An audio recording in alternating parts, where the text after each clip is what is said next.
안녕하세요. 빛함성 빛의 교회와 함께하는 성경 공부에 오신 우리 빛의 성도님들, 오늘 좋은 화요일에도 여러분들과 함께 말씀 공부할 수 있어서 참 감사합니다. 우리 함께 기도하겠습니다.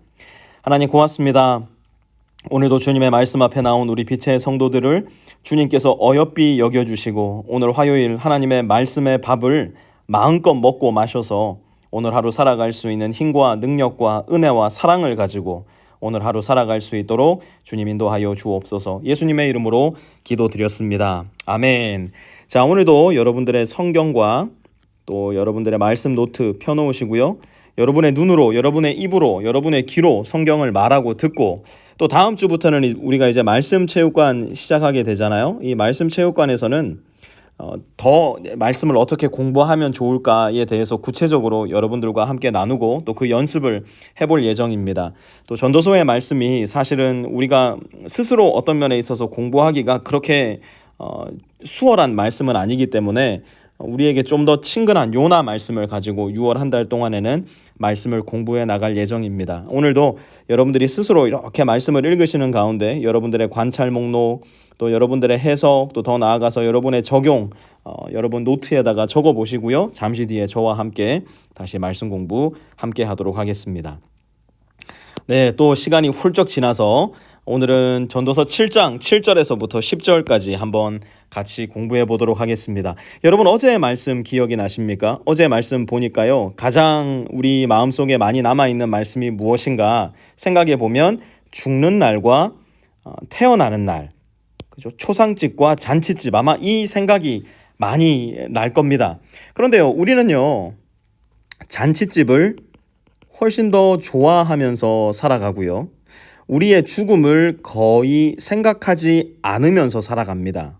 이러한 우리들에게 필연적으로 나타나게 되는 네 가지 특징을 코엘렛은 오늘 본문 속에 자연스럽게 이야기를 해주고 있는데요. 그 첫 번째 특징이 뭐냐? 7절 한번 보시기 바랍니다. 탐욕은 지혜로운 사람을 어리석게 만들고 뇌물은 지혜로운 사람의 마음을 병들게 한다. 우리가 잔치집에 마음이 가 있을 때, 오늘의 삶에 포커스를 맞추고 있을 때, 내 거치장하는 향수에 내 마음을 다 쏟고 있을 때 첫 번째로 생기는 특징은 무엇이냐면 탐욕과 뇌물입니다. 죽음을 생각하지 않는 인생은 필연적으로 탐욕적일 수밖에 없어요. 왜요? 내가 영원할 거라고 생각하니까 자꾸 내 자신에게 더 많은 것을 채우려 드는 것이죠.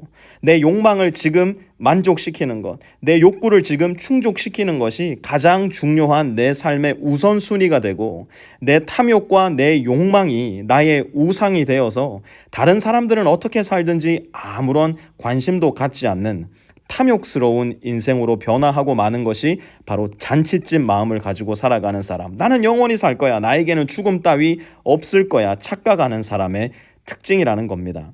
또 이어서 어떤 특징을 가지고 있느냐? 일은 시작할 때보다 끝낼 때가 더 좋다.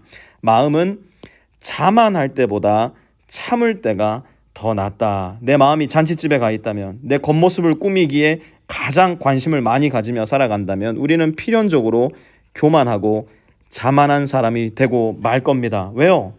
이 세상에 겉으로 보이는 모든 것들이 나를 교만하게 만들고 자만하게 만드는 요인들 투성입니다.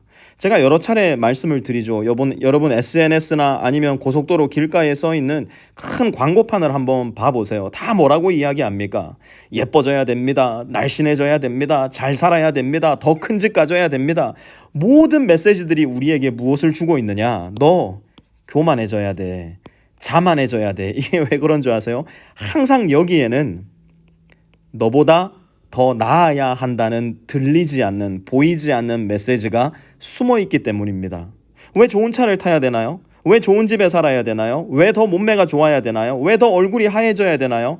당신이라는 존재가 있기 때문에 그래요. 내가 당신보다 더 나아. 내가 당신보다 더 우월해. 내가 당신보다 더 잘 살아야 돼. 나도 모르는 사이에 사랑의 대상인 당신을 경쟁의 대상, 시기 질투의 대상, 비교의 대상으로 세워놓고 살아가게끔 만드는 것이 들리지 않고 보이지 않는 오늘날 우리 마음속 깊숙이 새겨진 메시지임을 기억해야 돼요. 왜 이런 일이 생길까요? 내 마음이 잔치집 마음이거든요. 죽음이 없다고 생각을 하거든요. 마지막 날 최종적 심판자이신 하나님께서 나를 보시고 하나님의 그 엄중한 눈으로 나의 마지막 행선지, 영원한 행선지를 듣게 될 것이라는 사실을 망각하고 살아갈 때가 많으니 자꾸만 사랑해야 될 대상인 너를 비교의 대상으로, 경쟁의 대상으로, 그러니 교만해지고 자만해지는 일이 생기게 되더라는 겁니다. 또 우리 마음이 죽음이 없고 잔치집에만 머물러 있다면 어떤 일이 생길까? 9절에 보니까요, 급하게 화내지 말아라. 분노는 어리석은 사람의 품에 머무는 것이다. 죽음을 생각하지 않은 인생, 마음속에 분노로 가득한 인생이에요. 왜 그런지 아세요? 내가 주인이 되어서 살아가니까요. 내가 심판자가 되어서 살아가니까요. 내 마음에 들지 않으면, 내 마음에 차지 않으면, 내 마음먹은 대로 되지 않으면 분노할 수밖에 없는 거예요. 여러분, 제가 얼마 전에 한국에서 어떤 신문의 기사를 봤는데요, 그 기사의 제목이 분노사회였어요. 분노사회. 한국이 막 분노로 들끓고 있다는 거예요. 그런데 이게 한국뿐만 아닌 것 같아요. 소위 말해서 잘 사는 나라, 경제적으로 풍족한 나라, 경제적으로 부족함이 없는 나라들은 기본적으로 이 분노가 마음속에 깔려 있는 것 같아요. 왜 그러냐? 다시 여기로 돌아갈 수 있을 것 같아요. 우리에게 들려오는 모든 메시지들이 너가 잘 살아야 돼, 너가 최고야, 너가 주인이 되어야 돼, 다 나에 집중이 되어 있다 보니까요, 내 마음속에 조금이라도 마음에 들지 않는 일이 생기면 너무 쉽게 분노하는 거예요. 아니, 도대체 층간소음으로 인해서 죽게 되는 사람이 왜 그렇게 많은 겁니까? 한국에 층간소음으로 살해당하는 사람이 엄청나게 많다는 거예요. 한국에서 보복 운전으로 죽게 되는 사람이 너무너무 많고요. 한국에서 소위 말해서 고부 간의 갈등으로 인해서, 직장 상사와 동료 간의 갈등으로 인해서 서로를 죽이는 일이 너무 많은데 그 중간에 뭐가 있냐? 바로 분노가 있다는 거예요. 이것은 두 번째, 교만과 자만과 자연스럽게 연결되는 겁니다. 내가 당신보다 더 높아, 내가 당신보다 더 잘 나가 라는 마음으로 너라는 존재를 인격체로 대하지 못하고 사물로 대해버리니까, 이트로 대해버리니까 비인간적인 일들이 비일비재하게 일어나는 거고요. 이러한 것들이 분노로 연결되어서 살인과 죽음으로 이어질 때가 너무너무 많다는 슬픈 일을 제가 한국 어떤 기사에서 본 일이 있었습니다. 왜 이럽니까? 다시 한번요. 내 마음이 잔치집에 가 있거든요. 죽음을 생각하지 않거든요. 나에게 심판자가 있다라는 생각을 망각하며 사니까 이러한 일들이 일어나더라는 것이죠. 코엘렛은 이러한 일들을 이미 3000년 전에 정확하게 지적하고 있는 겁니다.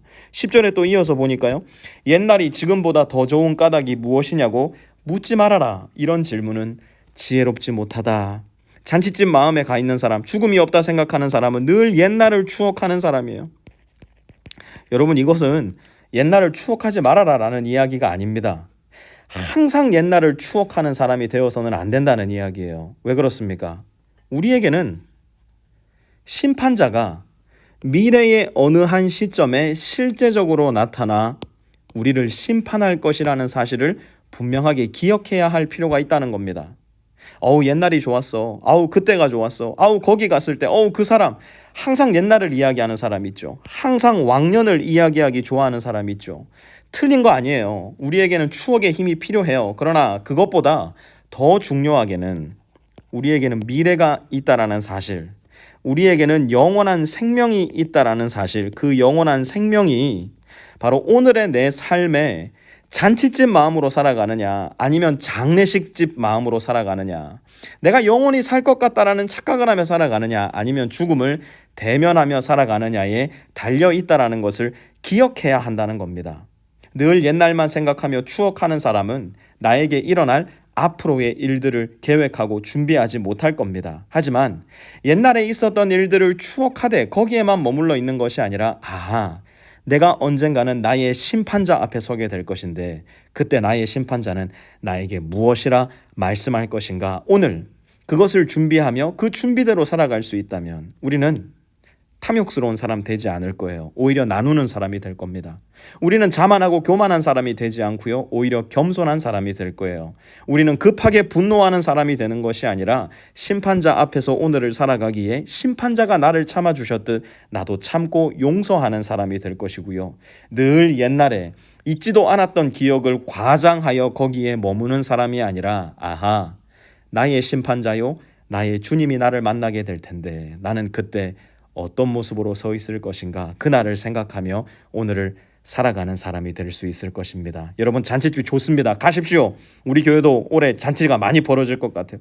가셔야 돼요. 하지만 그 잔치집에 마음이 머물러 있는 사람이 아니라 늘 내가 언젠가 만나게 될 우리 주님의 눈에 마음이 머물러 있는 사람, 나의 영원한 삶은 이 세상이 아니라 하나님 나라에서 펼쳐질 것임을 기억하면서 나의 죽음이 그 영원한 세상으로의 진입되는 시작임을 생각하고 그날을 준비할 수 있는 사람 되시기를 주님의 이름으로 부탁드립니다.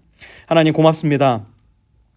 우리의 삶과 우리의 생각과 마음이 엉뚱한 곳에 머물러 있어서 언젠가 뵙게 될 주님 앞에 당혹스러운 삶으로, 당황스러운 마음으로 그날을 맞게 되는 것이 아니라 늘 나의 심판자, 나의 주님께 내 눈과 마음이 머물러 있어 마침내 그날이 왔을 때 가장 기쁘고 즐겁고 감사한 사람으로 주님 앞에 발견될 수 있는 우리 모든 빛의 성도 될 수 있도록 주님께서 크신 은총으로 함께하여 주시옵소서. 예수님의 이름으로 기도드렸습니다. 아멘.